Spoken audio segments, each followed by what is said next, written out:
Bueno, señores, tengan ustedes cordial saludo de mi parte. Voy a empezar la sesión de hoy en la parte que lo dejamos, que fue Thomas Kuhn, explicando lo que es una revolución científica. Kuhn sostenía que la ciencia cambia en estas etapas de desarrollo no acumulativo, donde un antiguo paradigma es reemplazado porque hay un sentimiento de que eh, eh, ha dejado de funcionar el antiguo paradigma. Eh, Vamos a ver, por ejemplo, casos, ¿no? Eh, Galileo, o el Copérnico, mejor dicho, que se confronta a Ptolomeo, me refiero al heliocentrismo, que supera al geocentrismo. Otro también es el caso de este material que era considerado el origen de la combustión antiguamente, ¿no? El flogisto. Se creía que había algo que hacía arder los cuerpos, y ese algo se consideraba flogisto. Pero hoy en día no se maneja la teoría del flogisto, sino la teoría del oxígeno. Son cambios de paradigma. La ciencia ha pasado por cambios, no siempre ha sido acumulativo. Se rechaza, pues, una teoría y se sostiene de que debemos buscar un cambio, para poder reconsiderar lo que es un problema, reconsiderar, enfocar mejor algún aspecto problemático. También se requiere, pues, para que haya una revolución científica, la sensación o el sentimiento de que el paradigma ya es obsoleto. Vamos a ver un ejemplo muy sencillo, es el de la física, ¿sí? La física antigua, la física antigua, con Aristóteles, era otra muy distinta a la actual. Por ejemplo, esta física se vinculaba a la metafísica, por ejemplo. Se consideraba que la filosofía era una madre de las ciencias, por ejemplo. Se asumía que la física estudiaba el movimiento y la causa del movimiento. Y aquel que es la causa del movimiento es Dios, considerado como primer motor inmóvil. Hay un enfoque cualitativo de esta física. O sea, solamente se investigan, digamos, o se hacen argumentaciones en torno a las características de los objetos y no haciendo mediciones. No hacen mediciones. Por ejemplo, Aristóteles explica esto, ¿no? ¿Por qué cae este objeto? Y la respuesta es muy obvia, ¿no? Cae porque puede caer. En lenguaje filosófico, porque tiene la potencia de caer, ¿sí? Así se explicaban las cosas, ¿no? Por ejemplo, ¿no? Se dice que una roca cae al piso porque está siendo atraído por lo semejante, porque la tierra quiere estar con la tierra, entonces como la roca es tierra, va hacia abajo, porque hacia abajo es el lugar de la tierra. Por ejemplo, ¿no? Esas explicaciones son las que daba Aristóteles. ¿O por qué el fuego va hacia arriba? ¿Por qué el fuego va hacia arriba? Porque el fuego quiere ir hacia su lugar natural, y su lugar natural, pues, es el sol. Por eso va hacia arriba el fuego. ¿Sí? ¿Se han preguntado eso, no? ¿Por qué el fuego no apunta para abajo? ¿O no apunta para un lado? Apunta para arriba. Cuando tú prendes un fósforo, apunta para arriba. Lo que dicen es que el fuego quiere estar con los semejantes, pues, y los semejantes es el sol. Por eso apunta para arriba. Esas explicaciones son las que daban los físicos antiguos. El modelo que utilizaban era un modelo geocéntrico, donde el centro del universo era la Tierra. Así era antiguamente. Luego esto se cambió en la física moderna con Newton, previo, obviamente, estudios de Copérnico, estudios de Galileo. La física ya se considera no algo filosófico, sino algo científico. La física es científica. En Aristóteles todavía era filosófica. El espacio y tiempo acá son absolutos e incluso, según Newton, se vinculan a Dios. O sea, para Newton, pero esto lo dice ya no en tanto científico, ¿no? Sino en tanto creyente, ¿no? El espacio y el tiempo han sido puestos por Dios. según él. La masa es constante, por ejemplo. La fórmula que representa los razonamientos de Newton, lo ven ahí, fuerza es igual a masa por aceleración.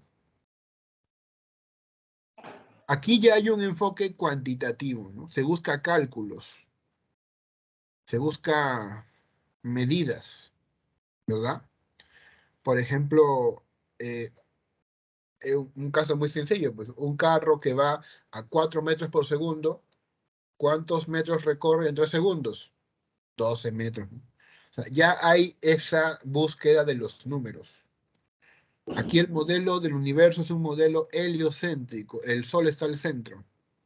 Se usa geometría, pero geometría euclidiana. La geometría que ustedes conocen seguramente en el colegio. Esta física la estudian muy bien los ingenieros, porque con esta física se construyen puentes, se construyen casas, se construyen viviendas. ¿Cómo define Newton la gravedad? La gravedad es una fuerza de la naturaleza. Esa es la idea. Es una fuerza de la naturaleza y atrae todo hacia el centro de la Tierra. ¿Por qué se cae un objeto? Por la fuerza de la gravedad.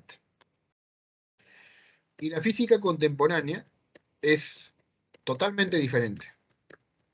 Es otro paradigma de los dos anteriores, ¿no?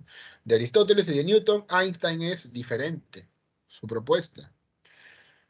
Él sostiene que la física obviamente ya está bien cimentada, Los filósofos pueden filosofar sobre la física, ¿sí? Pero tienen que tener formación física, pues. ¿Me entiendes? No puedes filosofar sobre la física especulativamente, así porque te da la gana, ¿no? Tienes que tener formación física. ¿Se entiende? O sea, sí puede haber. Es por eso que los grandes científicos a veces dicen cosas filosóficas, ¿no? Por ejemplo, Albert Einstein dijo alguna vez, Dios no juega a los dados. ¿Por qué? Porque estaba rechazando los cálculos probabilísticos de la mecánica cuántica. ¿Y saben qué le respondió Niels Bohr en un debate, ¿no? No le digas a Dios lo que puede o no puede hacer. Sí, porque Niels Bohr defendía la mecánica cuántica. O sea, ese tipo de cosas de los filósofos que creen en sus dioses, por ejemplo, ¿no? Todavía se mantiene acá, pero digamos que la autoridad la tienen porque son físicos, porque han estudiado física. Por eso pueden hacer esas especulaciones, ¿no? Esos remates místicos. Yo creo que por acá tenía un pequeño material sobre este señor llamado eh, Baruch Spinoza. Me parece que tenía un material sobre Baruch Spinoza. Déjame ver si... voy a ver si lo encuentro así, ¿ya? Spinoza. Ahí está. Vamos a ver, ¿ya? Voy a poner volumen.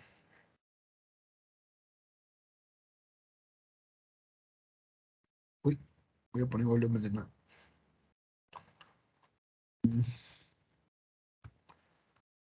Ya, ahora sí, ahora sí.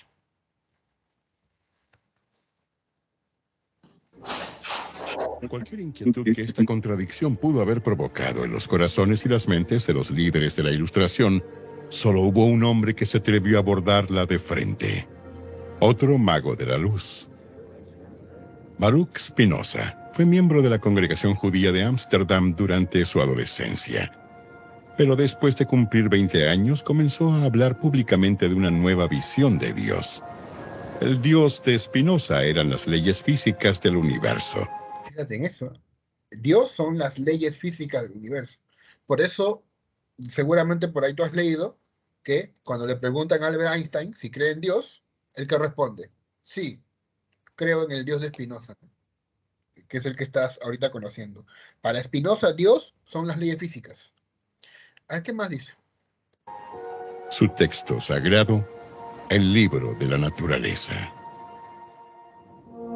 Los judíos de Ámsterdam eran en su mayoría refugiados de inquisiciones violentas en España y Portugal, en donde torturaron y mataron a muchos de ellos. Ámsterdam ofreció refugio para los judíos y tal vez vieron las ideas radicales de Spinoza como una amenaza a una seguridad en Holanda que les costó tanto ganarse. Lo excomulgaron y decretaron que debían rechazarlo para siempre. Spinoza aceptó el castigo con dignidad, pero sin una pizca de sumisión. Se mudó cerca, a La Haya, y ahí todavía fue más allá. Se atrevió a escribir que la Biblia no fue dictada por Dios, sino escrita por seres humanos. También, atrevida Spinoza, ¿no? La Biblia es hecha por humanos, no es palabra de Dios, es hecha por humanos. Fíjate, ¿no? Se radicaliza Spinoza, ¿no?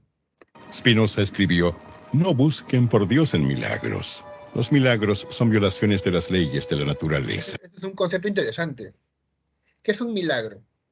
¿No? Eso de volver el agua vino, por ejemplo, ¿no?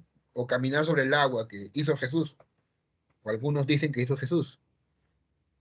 Los milagros son violaciones fragantes de las leyes de la naturaleza. Por eso él decía, los milagros no tienen sentido, ¿no? Porque Dios no puede interrumpir por un momento las leyes que él estableció para que gobiernen el mundo, ¿sí? No tiene sentido que él se contradiga. ¿Por qué por un ratito cambiarían esas leyes? ¿Por qué? ¿Sí? Él tenía esa concepción. Fíjate, ¿no? Repito, es el Dios de Spinoza en el que creía Albert Einstein. Dios se comprende mejor en el estudio de esas leyes. Nadie antes había dicho eso en voz alta. Spinoza sabía que ponía a prueba los límites del libre pensamiento, incluso en Holanda. Para él, una religión oficial del Estado era más que una coerción espiritual del individuo. Spinoza consideraba los eventos milagrosos de las principales tradiciones religiosas como supersticiones organizadas. Desde su óptica, el pensamiento mágico era un peligro para los futuros ciudadanos de una sociedad racional y libre. No podía haber algo como la democracia sin la separación de la Iglesia y del Estado. Escribió un libro que introdujo las ideas en el centro de la Revolución estadounidense y de otras más. Claro, él apoya la idea, obviamente, de que para que un Estado sea tal, necesita haber separación de la Iglesia, ¿no? Necesita haber separación entre religión y política, ¿ya? Y para que eso permita también el cultivo de la ciencia, ¿ya? Entonces, como ahora, estaban aquellos que se veían amenazados por su visión de Dios.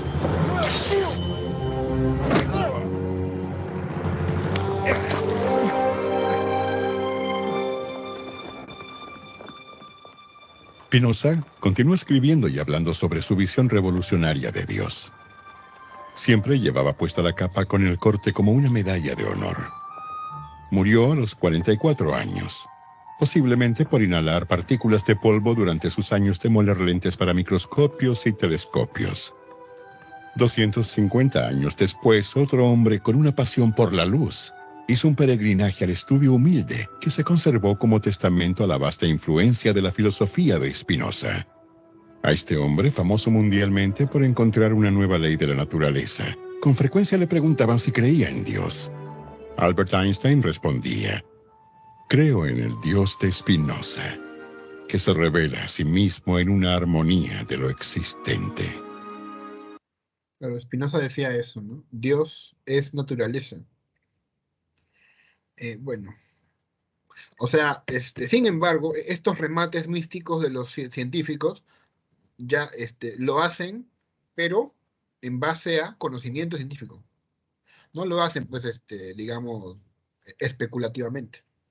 O sea, alguien que, digamos, empieza su primer año de filosofía, ¿no? y quiere hacer especulación de la ciencia física, no, pues ese es charlatán, pues. ¿Ya? Charlatán. Bueno, em, espacio y tiempo para Einstein son relativos.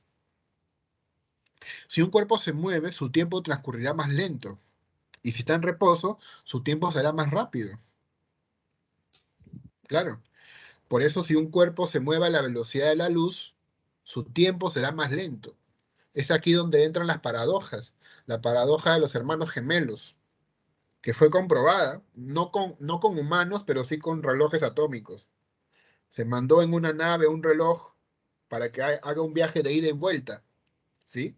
Y luego se comparó el tiempo transcurrido y efectivamente en la nave que fue a una velocidad pues superior, no a la luz, pues, pero superior, o sea, muy elevada, su tiempo luego se vio que era muy diferente, transcurrió más lento que el tiempo que aquí está en la Tierra. Claro, se planteó eso, ¿no? De que hipotéticamente, imagínate que hubieran dos hermanos gemelos, uno de ellos va al espacio a hacer un viaje espacial a la velocidad de la luz o cercana a eso, luego regresa, ¿no? Regresa, digamos, y tú lo ves a él y todavía tiene, pues, digamos, se fueron, ambos tenían 20 años cuando se fueron. El tipo regresa y cumplió 25 años recién. El otro ya tiene algo de 60, 70. Su tiempo pasó diferente. Esa es la paradoja de los hermanos gemelos. Con esta física la comprensión comienza a volverse más difícil, ¿sí? En la física de Einstein, la masa es variable. La masa puede aumentar. Si un objeto va a la velocidad de la luz, la masa puede aumentar. Mira, esta ecuación es para que así la entiendas, ¿no? Esta ecuación de acá, ¿ya? Masa final de un objeto es igual a masa inicial sobre la raíz cuadrada de 1 menos la velocidad del objeto sobre la velocidad de la luz al cuadrado. ¿Qué pasa cuando la velocidad del objeto es igual a la velocidad de la luz? Esta fracción se vuelve 1. 1 al cuadrado es 1. Y 1 menos 1 es 0. Y cualquier cosa entre 0, ¿cómo se interpreta físicamente? Infinito. Cualquier cosa entre 0, ¿cómo se interpreta físicamente? Infinito. Por lo tanto, la masa de un objeto cuando va a la velocidad de la luz se vuelve infinita. Y bueno, la velocidad de la luz es constante, ¿no? Es casi 300.000 kilómetros por segundo. El universo es posiblemente infinito. Posiblemente infinito. Él dice, ¿no? Porque supuestamente em, él estaba investigando esto, ¿no? Acerca de los límites del universo. No afirmó así tajantemente, pero dijo que tal vez sea infinito y esto se entiende por lo que es el universo visible y el universo no visible. Lo único que podemos conocer es el universo visible, porque a partir del Big Bang, cuando explotó todo, las partículas de luz salieron disparadas por todos lados, ¿sí? Entonces, cuando las partículas de luz salieron disparadas por todos lados, se fue expandiendo el universo. ¿Pero qué universo? El universo visible. O sea, ¿hay algo más allá? Esa es la cuestión. Parece que sí lo hay, pero no lo sabemos todavía porque no ha llegado la luz.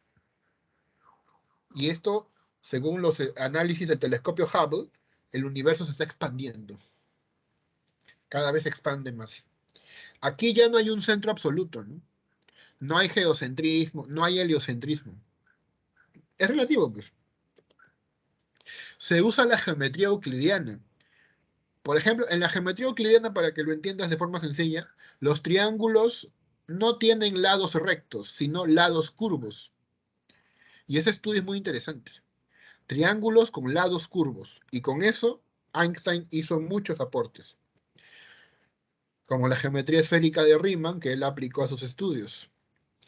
Mientras que la física de Newton tiene aplicaciones terrícolas, o sea, se usa para construir edificios, por ejemplo, o puentes, la física de Einstein se usa para, por ejemplo, el tema de las galaxias, agujeros negros, cuásares, viajes por el espacio. Y él sostiene que la gravedad es una consecuencia de la deformación del tejido espaciotemporal. ¿Sí? Em, digamos que, a ver, te puedo poner un ejemplo bastante básico, ¿no? Em, voy a sacar un polo de por acá. A ver, ahí está. Bueno, es un polo más o menos viejito, ¿sí? Y aquí tengo una pelota. Imagínate que esta pelota es el Sol, ¿sí? Y aquí está el tejido espaciotemporal, ¿no? Este tejido espaciotemporal, ¿qué sucede? ¿Me logran ver? No sé si me logran ver, estoy agarrando un polo. ¿Me logran ver eso? No sé, yo no lo observo. Sí, doctor. Bueno, Sí, sí lo observo, maestro. me observan agarrando un polo. ¿Sí? Sí, doctor. Acá, Sí. Ahora sí, un polo azul. un polo moradito. Entonces, mira, Ahora, coloco acá la pelotita. No sé, creo que ya no ven la pelota, pero acabo de colocar la pelotita en este polo. ¿Y qué sucede? Esa pelota ejerce un peso y deforma el polo. O sea, el polo está extendido, pero ¿qué pasa? ¿Qué hace la pelota? Deforma el polo. Lo deforma, lo hunde. Como es previsible, ¿no? Lo hunde. ¿Sí? Aquí se ve mejor. Lo está, pues, deformando. Eso es lo que hacen, por ejemplo, el Sol. El Sol realiza eso en el tejido espaciotemporal. Es como colocar una bola de boliche en un colchón. ¿Qué pasa con el colchón? Se deforma. Bien. Entonces, con el colchón deformado por el Sol, si tú colocas otro objeto más pequeño y lo tiras cerca del Sol, ¿qué es lo más probable? A ver, esto, pero ya, sin ver esto, ¿no? Creo que lo pueden hacer mentalmente. Pones una pelota, una bola de boliche en un colchón. Imagínate ya con tu cerebro, porque Albert Einstein hizo experimentos mentales, ¿no? El tipo fue un genio, hizo experimentos mentales. Mejores referencias, te recomiendo ver la serie Genius, que daba creo que en National Geographic. Por ahí debe estar pirateada, ¿no? La serie Genius. ¿Conocen? ¿Han escuchado sobre eso? La serie Genius. De repente no, ¿no? Bueno, apúntenlo por ahí para que lo veas en tu tiempo libre, si te gusta la física. Y también, ¿no? Por tus alumnos, ¿no? Si tú te capacitas mejor, pues darás mejores clases. Ya. Entonces, si coloco una bola de boliche en un colchón, el colchón se deforma. Y yo agarro una pelota más pequeña y la paso cerca, rozando la bola de boliche, rozando, no directamente, sino rozando. ¿Qué es más probable? A ver, díganme ustedes, piensen, ¿qué es más probable? Que la trayectoria de la pelotita pequeña que pasa cerca de la bola de boliche vaya recta o se curve. en este caso se va a curvear, creo. Claro, se va a curvar. ¿Y eso qué significa? Justamente se curva de la misma forma en la que el planeta Tierra gira alrededor del Sol. La gente en el paradigma newtoniano que decía, gira alrededor del Sol por la gravedad, porque el cuerpo más pesado atrae al cuerpo menos pesado. Pero ahora con Albert Einstein, ¿qué se dice? No es cierto. La gravedad es una consecuencia de la deformación del tejido espaciotemporal. No es una fuerza natural. Es una consecuencia de una malformación que ocurre a partir de objetos masivos.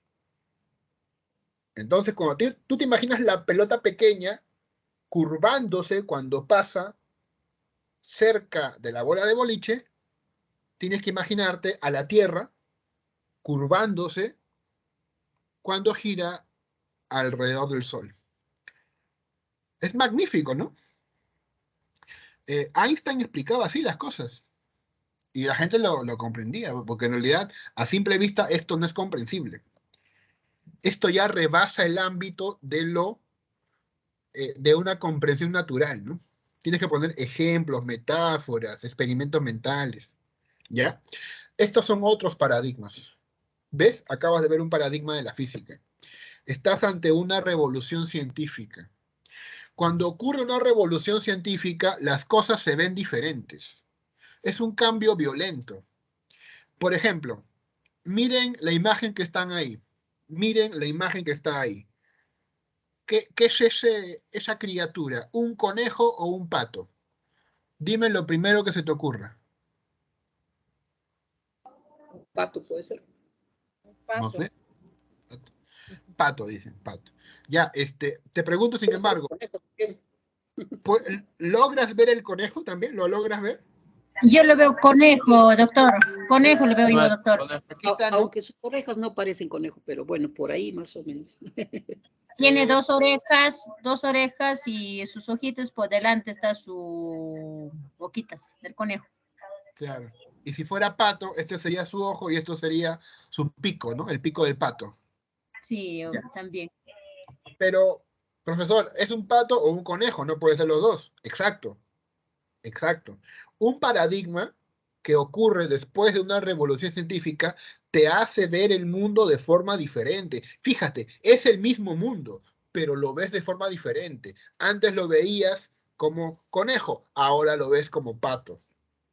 Pero no puedes verlo como conejo y pato al mismo tiempo, porque acá hay un concepto que se llama inconmensurabilidad. Los paradigmas entre sí son inconmensurables. Un sinónimo más adecuado sería incomparables, aunque algunos critican esto, ¿no? Pero es didáctico, esto es didáctico, ¿ya? Incomparables. La forma de ver el mundo según Newton es incomparable a la forma de ver el mundo según Einstein. Ven el mismo mundo, pero a la vez ven mundos diferentes, ¿sí? Pero ustedes qué dicen, a ver, ustedes qué dicen, ¿es mejor ver el mundo como Newton o es mejor ver el mundo como Einstein? Y la respuesta es, profesor, falso problema. Eso es un falso problema. No es mejor uno ni mejor otro. Solamente son diferentes. Son diferentes formas de ver el mundo. Pero no hay uno que sea mejor, ¿eh? Así, intrínsecamente no es mejor. Propongo un ejemplo. ¿Alguien sabe qué he hecho acá de casualidad? ¿Saben qué dice acá? ¿Alguien sabe qué he hecho? Un Sí, poquito. maestro. Sí, maestro. A ver, ¿qué dice acá? Ñojaja Rafael Picani. ¿Qué dice ahí? Nogaga Rafael Mecani. O sea, yo soy Rafael. Anaja Ñojapa Mamaimi. Añaja Nujapa Mamami. Ana es mi mamá de mí. Claro. Y Ñojaiku Limapin Tiyaniku. Yo vivo en Lima. Sí, yo vivo en Lima. Ya, muy bien. Ahí está, gracias por colaborar. Ahora veamos otro. I am Rafael. My mother is Anna. We live in Lima. Es inglés, ¿no? Ahora veamos otro. Yo soy Rafael, mi madre es Ana, nosotros vivimos en Lima.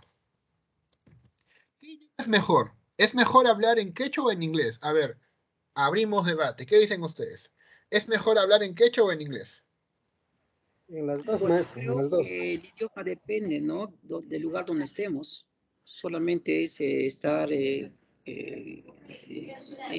un lugar y ver, ¿no? Con quiénes estamos interactuando. Si vemos que uno habla inglés, quizás si sé, diálogo, o si no, simplemente con señas, ¿no? Pero llevándolo al tema de Kuhn, ¿qué respondería Kuhn? O sea, lo digo a propósito de los paradigmas. ¿Habrá un idioma mejor? No. No, no. Igual que no existe un paradigma mejor. Y esto, a ver, tú mismo saca tu conclusión. Y si no podemos afirmar que el paradigma de Einstein es mejor que el paradigma de Newton, según Kuhn, ¿hay o no hay progreso en la ciencia? Repito, si no podemos afirmar que el paradigma de Einstein es mejor que el paradigma de Kuhn, el paradigma de Newton, no podemos afirmar que el paradigma de Einstein sea mejor que el de Newton, deduce. Por lo tanto, según Thomas Kuhn, ¿en la ciencia se puede afirmar que hay progreso, sí o no? No creo, doctor. Yo no creo. No, pues no, claro. ¿Por qué? Porque si hubiera progreso, tendríamos que decir que Einstein es mejor que Newton. Pero no podemos afirmarlo, porque al igual que los idiomas, no hay idioma mejor, no hay paradigma mejor. Y esto plantea, pues, obviamente, un rompecabezas terrible. Según Thomas Kuhn, la ciencia no progresa. ¿Qué te parece eso? Doctor, este caso es, cada filósofo saca sus conceptos según su ideología de cada uno, porque cada persona tiene diferentes maneras de pensar, no pensamos todos al mismo tiempo. Y si fuera así, pues no todas las personas pensaríamos igual, entonces la vida sería otra cosa, ¿no? Pero por eso esto lo que ponen los filósofos es cierto que nunca va a ir, pues, lo mismo o va a ser positivo, ¿no? Cada persona, diferente manera de pensar. Claro, para Popper, la ciencia progresa. ¿Cómo progresa? Por la falsación, para Popper, por medio de conjeturas y refutaciones. Para Popper hay progreso. Pero para Thomas Kuhn no hay progreso. ¿Por qué? Porque llegado un momento donde se acumulan anomalías, la ciencia cambia revolucionariamente y se instala otro paradigma. Pero ese paradigma no es mejor. Es solamente otra diferente manera de ver el mundo. Es el debate. Entonces, hay más razones también para cambiar de paradigmas. Básicamente, un elemento es la edad. La edad, que es un elemento sociológico. Sociológico, la edad. ¿Por qué se cambia de paradigma? Finalmente, en términos prácticos, porque los viejos profesores mueren. ¿Por qué son viejos? ¿Y quiénes los reemplazan? Los jóvenes, pues. Justamente los jóvenes son los que vienen con las nuevas ideas. Logran cargos de poder e imponen su forma de ver las cosas. Pero eso no es lógico, no es racional. No ha habido ahí un debate intenso. Simplemente los viejos se murieron. ¿Ves? O sea, el cambio de paradigma no se da por motivos racionales, según Thomas Kuhn. ¿Sí? No es un proceso racional. Es más, dice Thomas Kuhn, como una conversión religiosa. Por ejemplo, esto te lo cuento como anécdota en Lima, en San Marcos. Ustedes saben, de repente también allá, en la parte en la que estás tú, que puede ser Arequipa o Huánuco. Dígame con sinceridad, ¿no? Si se puede hablar del tema, ¿no? ¿Sendero Luminoso llegó a sus universidades o no? ¿O qué sabes tú? ¿O no pasa, no pasó, nunca pasó eso? En Bueno, Huánuco aquí, llegó, profesor. En ya, Huánuco llegó. Sí, ya. yo me recuerdo que cuando yo todavía era pequeña, en Huánuco sí llegó el, ¿cómo se llama? Sendero Luminoso. A la universidad, digo, a la universidad. A la universidad, bueno, los alumnos pintaron, bueno, yo escuchaba bastante sobre Sendero Luminoso. Ya. Eso es lo que Eh, recuerdo cuando yo era pequeña. eso pasó también acá en Lima, como ya se imaginarán, con San Marcos. ¿Qué hizo Fujimori, el señor Fujimori, el que siempre se enferma cuando le conviene, ¿no? Bueno, ¿no? Es el preso de lujo del Perú, ¿no? Si se enferma, lo mandan a la clínica. Ojalá que yo también cuando vaya preso, me manden a mi clínica, pues. Bueno, ya. Entonces, ¿qué hizo Fujimori? Cuando vio que San Marcos estaba lleno de lo que se llama en el argot militar de los tucos. ¿Saben a quiénes llaman los tucos, no? Los tucos. Eh, claro, los tucos son los terrucos, ¿no? Y a los emerretistas creo que le decían los emetas. Emetas. Los tucos y los emetas. Ya bueno. ¿Qué sucede? Fujimori llegó, vio que había muchos profesores que enseñaban marxismo y los jubiló adelantadamente. Nombró a los profesores más jóvenes que estaban contratados, los elevó de cargo, y a los más viejos que estaban enseñando marxismo, materialismo dialéctico histórico, los jubiló anticipadamente, le dio las gracias y los sacó.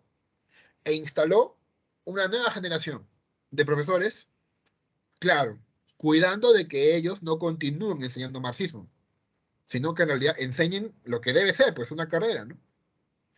Yo recuerdo que en realidad algunos docentes, bueno, no es que yo recuerde porque yo no viví esa época, pero he visto datos, informaciones, que, por ejemplo, ¿no? Había un curso llamado Seminario de Filosofía Medieval, ¿ya? ¿Sí? Seminario de Filosofía Medieval. ¿Y el profe qué hacía? Dictaba materialismo dialéctico. No dictaba el curso. Igualmente, ¿no? Había otro curso, ¿no? Llamado Seminario de Filosofía del siglo XX. ¿Qué dictaban? Marxismo del siglo XX.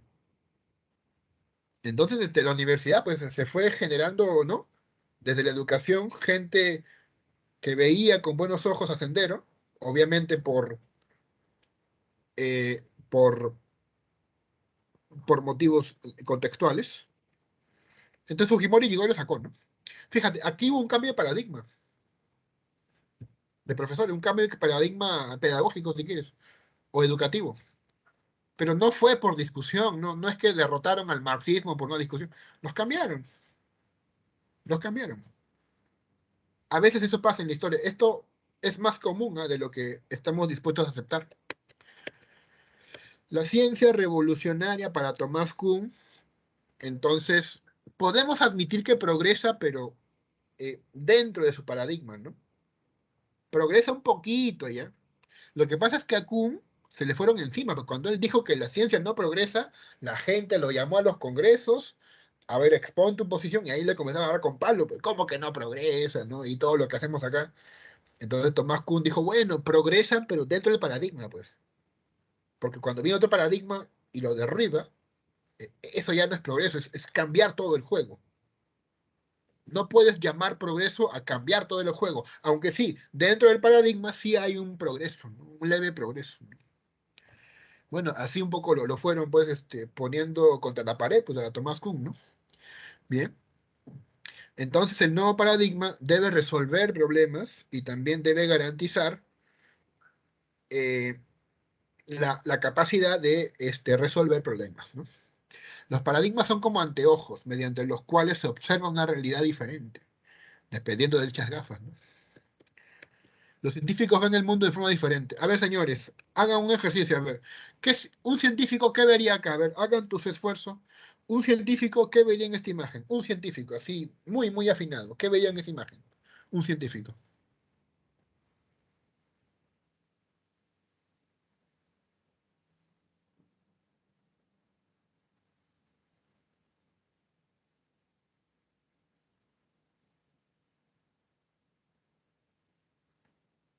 Hola, ¿me escuchan? ¿Hay señal? ¿Me está escuchando? Se fue la señal, creo, ¿no?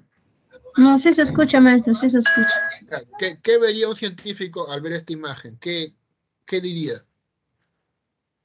¿Qué cosas ve en esa imagen? Un científico, no digo un chico de la calle, un científico. Ya, te vamos a mostrar la respuesta, ¿ya? Un científico ve esto, mira.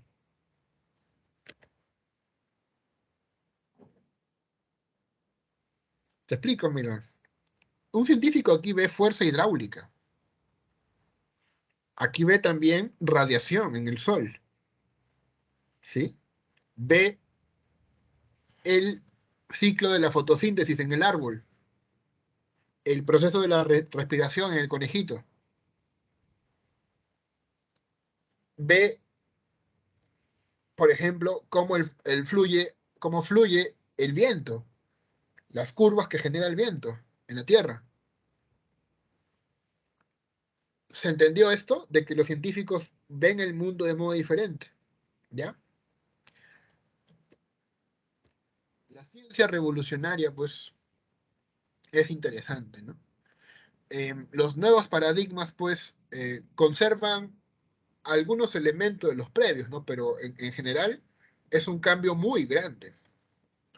El nuevo paradigma, pues, conserva algo de lo aprendido, ¿sí? Lo cual permite hablar de progreso. O sea, también a Kuhn lo pusieron tras las cuerdas, pero ¿cómo vas a decir que es un cambio radical? O sea, no es que sea agua y aceite, ¿no? O sea, hay cosas que lo conectan, ¿no? Hay términos que comparten, aunque significan cosas diferentes, pero hay términos que comparten, ¿no? La física de Newton habla de masa, la física de Einstein habla de masa, o sea, hay algunas conexiones. Entonces, él dijo, bueno, sí, ¿no? Hay hay elementos compartidos, ¿no? Pero ya, pues no es un gran progreso, ¿no? Es un progreso mínimo, si quieres, ¿no? O sea, te diste cuenta, el debate comenzó a hacerlo flaquear a Tomás Kuhn, ¿no? Antes era radical, luego fue cambiando, bueno, sí, hay un poquito de progreso. Lo fue cambiando su posición. La fue, digamos, haciendo más suave, ¿no? En un principio aceptó pues, que no progresaba, luego dijo que sí había un ligero progreso, Tomás Kuhn. Y ya vamos terminando, ¿ya? Para escuchar a los señores y a los hombres y mujeres que van a exponer. Kuhn creía que Popper no había comprendido cómo progresaba la ciencia. La ciencia no se ocupa de formular teorías y luego confirmarlas y rechazarlas, sino más bien de solucionar problemas. El proceso sistematizado de solución de problemas se denominó ciencia natural. Pero Kuhn también pensaba que en cierto punto de la práctica de la ciencia normal, uy, o mejor dicho, en varios puntos, surgirían problemas que no podrían solucionarse a través del paradigma teórico que había sido aceptado. Y cuando esto ocurre, lo que suele suceder es que sobreviene una revolución dentro de la ciencia y una nueva teoría. Un nuevo paradigma surge para reemplazar el anterior. Algo similar a esto ha sucedido claramente, al menos algunas veces a lo largo de la historia de diversas ciencias, típicamente la física. El cambio que se produjo del paradigma de la mecánica clásica, la visión newtoniana del mundo, de las partículas que se mueven recorriendo trayectorias, a la visión mecánica cuántica es un buen ejemplo de cambio de paradigma. Ah, sí, ¿no? La mecánica cuántica también es rarísima, ¿no? Por ejemplo, averigüen ya por su cuenta, yo te sugiero además, averigua el experimento de la doble rendija. Averigua la paradoja del gato de Schrödinger. Incluso, no me acuerdo cómo se llama, pero hay la suposición en mecánica cuántica de que una partícula aquí en Lima, Perú, podría afectar en teoría a una partícula que está en Alpha Centauri. Y la pregunta es, ¿y por qué? ¿Por qué tiene que ver una partícula de Lima, Perú, con una partícula en Alpha Centauri, ¿no? Que es una super galaxia lejana? Eh, es que estuvieron en contacto en el Big Bang. Por lo tanto, ese contacto nunca se borra, ¿no? Como diríamos acá en Perú, donde hubo fuego, cenizas quedan. Algo así, pues. Bueno, Popper es partidario de una ciencia única. Kuhn lo es de una pluralidad de paradigmas. ¿Cómo funciona el método científico? Según Popper, la ciencia es un proceso continuo que procede gracias al error. En cambio, para Kuhn, la ciencia es un proceso discontinuo que se determina internamente dentro de una comunidad científica. Para Popper, ninguna afirmación puede ser verificada con absoluta certeza y toda verdad es provisional. Según Kuhn, para comprender qué es la ciencia, es importante considerar el trabajo de toda la comunidad científica y no de un solo individuo.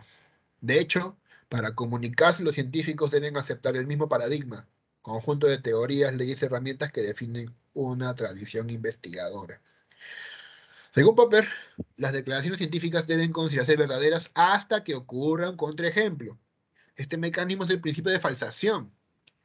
Por ende, mediante la eliminación progresiva de afirmaciones falsas, la ciencia puede acercarse a la descripción de la realidad puesta como límite inalcanzable de la investigación. Pero se debe recordar que mañana todas nuestras certezas de hoy podrían ser refutadas. Esto acabo. Por el contrario, para Kuhn, un contraejemplo o anomalía no es suficiente para desmantelar una teoría, porque éste puede volver a entrar en el paradigma como una explicación adicional. Cuando los contraejemplos se acumulan, el paradigma se vuelve inválido. Por lo tanto, es reemplazado por un nuevo paradigma, que no es una extensión o articulación del viejo paradigma, sino una reconstrucción sobre una nueva base del campo dentro del cual tiene lugar el trabajo de la comunidad científica. Esto también puede suceder porque cambia el contexto social, histórico, en el que desarrolla la investigación. Entonces cambia el paradigma porque entra Fujimori o cualquier otro tirano, ¿no? Cualquier dictador entra y cambia todo, ¿no? Que es lo que hay que cuidar, ¿no? Si hay elecciones generales, ojalá que no entre un dictador, ¿no? Ojalá. Aunque Perú dicen, ¿no? Es cualquier cosa menos aburrido. En conclusión, para Popper, el principio de falsación es el criterio de demarcación entre una teoría científica y una no científica. Las disciplinas cuyas afirmaciones no pueden ser refutadas no son científicas. En cambio, para Kuhn, la historia de la ciencia no es la historia de un acercamiento progresivo a la verdad, sino que es la historia de varios paradigmas que se suceden, reemplazándose, ya que no pueden coexistir porque representan diferentes visiones del mundo. Bueno, señores, hacemos el llamado pues a los señores estudiantes, si están ahí, si su grupo está ahí, pueden empezar. Están ahí los alumnos, los estudiantes para que podamos escuchar sus exposiciones. Digamos, siempre empezamos por los textos. Hola. Hola, hola. Sí, presente, maestra. Entonces, listo, parece que sí están. Yo Agradezco que estén acá. Vamos a empezar a ver por el texto. Déjame ver qué texto sería adecuado. Estamos en la sesión 6. Estamos en filosofía de la educación. ¿Ya? A ver, tenemos pedagogías de la existencia, esa sería buena. Y la otra es filosofía de la educación. ¿Cómo se nos parece? Filosofía de la educación y epistemología de la educación, propuestas para una demarcación entre las teorías teleológicas y las teorías explicativas de la educación, de Sara Ali Jafeya. ¿Sí? ¿Pueden responder eso?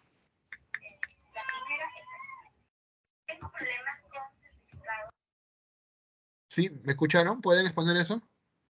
Sí, maestro. Muy bien, muy bien. Entonces, por favor, comparta pantalla.